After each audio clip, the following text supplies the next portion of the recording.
Welcome. This will be the first video of a couple where I will review vectors. So we start off by talking about vectors. As you might know, that a vector is a mathematical object that has two features. The first one is that it has magnitude, so it has the sense of size. And the second feature of this mathematical object is that it has direction. And previously, we have geometrically represented a vector by using an arrow. The arrow would have an orientation where the orientation represented the direction of the vector, and the length of the arrow represented the magnitude of the vector. So for instance, if this were vector v bar, then the length of this arrow would correspond to the magnitude of vector v bar, and the orientation of the vector, the fact that this vector points in this direction, or this arrow points in this direction, would be representative of the direction of the vector v bar. And we further made an advance that instead of representing a vector this way, we could use analytical methods.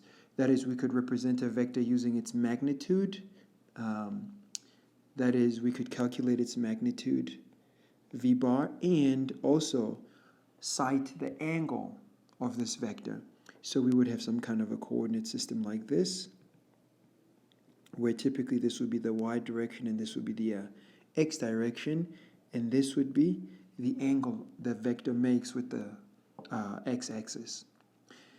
This idea of representing a vector this way enabled us to resolve a vector into its components. That is, what is the x component of vector v bar?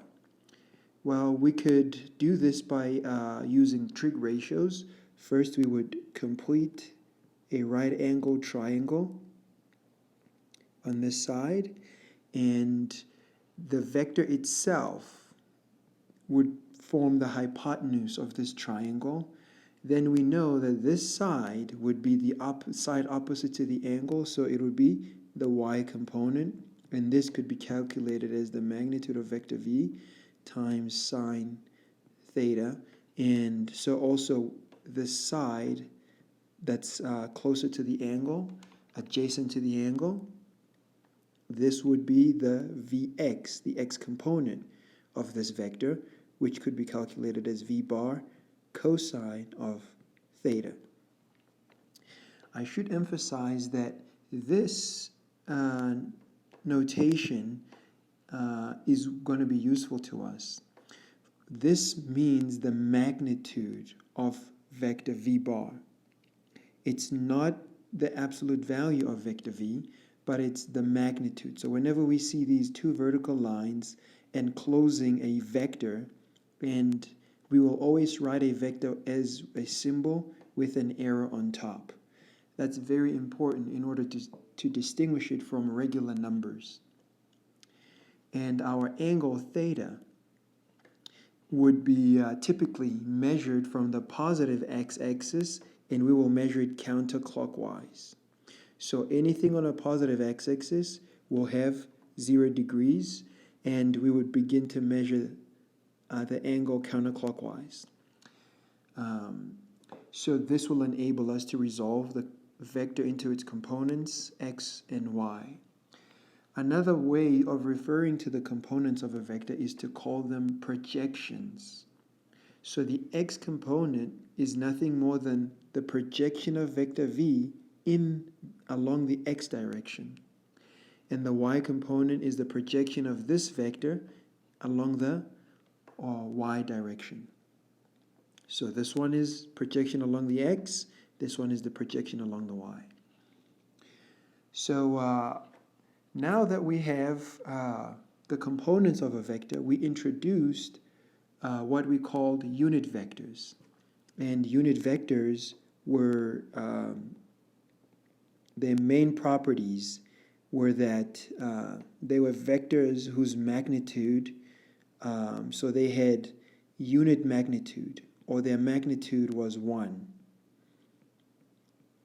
Magnitude and moreover, their orientation was along some positive or some axis. This was important. So unit vectors were introduced, and specifically, these unit vectors, they point in a very specific direction, and that is along some particular axis. So in our coordinate system above here, we have two axes. The one is the y-axis, and the other one is the x-axis. So a vector that points along the x-axis, specifically the positive x-axis, we gave it a name, and we call it I hat. This was a unit vector that points, the unit vector pointing along the positive x-axis. And we did the same for the y-axis. We designated another vector, which was j hat, and this was I should say a unit vector here, I'm sorry. A unit vector, so same here, a unit vector pointing along the positive y-axis. And of course, when we go to 3 dimensions later on, we will need to also introduce a vector for the z direction. And let's, with this in mind, introduce a unit vector that points in a positive z direction, and this will be k hat. And this is a unit vector that points along the positive z-axis. For now, we can put this on hold, and then we're going to use I hat and j hat. Since we have I hat and j hat as unit vectors pointing along the x direction and y direction respectively, we can therefore write this vector v bar in what we call the unit vector notation. The unit vector notation is where we write the component of a vector multiplied by the unit vector. So what I'm trying to say is this, is that vector v has an x component of vx. But obviously this component is along the x direction. So the fact that that component is along the x direction is captured by I hat. And how far in the x direction does this vector extend? It extends this much. It extends vx units. So let me write down what I'm saying when we talk, what I mean by writing a vector in unit vector notation. This is vector v bar, and that is, this vector can be written as vx in the I hat direction plus vy in the j hat direction. This simply tells us how much this vector extends along the x-axis. It extends v sub x units along the positive x-axis, and it extends vy subunits along the j hat direction. This idea is quite useful because it will enable us to handle vector manipulations. So let's first start off with an example. So my first example is going to be, let's begin with, say, we have vector v whose magnitude is, let's say, 2 meters, and it makes an angle of 30 degrees, let's suppose. So obviously we can draw this vector on a Cartesian coordinate system, and let's say there's 2 meters over there. We can adjust this slightly. There we are. So there's our 2 meters in that direction. That's y and that's x. The angle here is going to be theta, which is 30 degrees. And this is our vector v bar. The x component of this vector is going to be given by 2 cosine of 30 degrees. And the y component is going to be given by 2 times sine 30 degrees. And obviously we can calculate this, but for the sake of the brevity of the video, I will not calculate it. But the point of this example was to try to demonstrate how we can rewrite vector v bar, this vector, in unit vector notation. And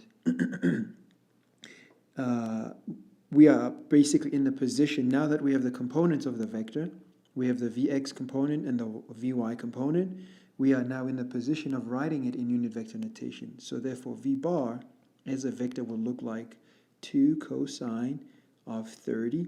Obviously this extent or this distance should be along the x direction.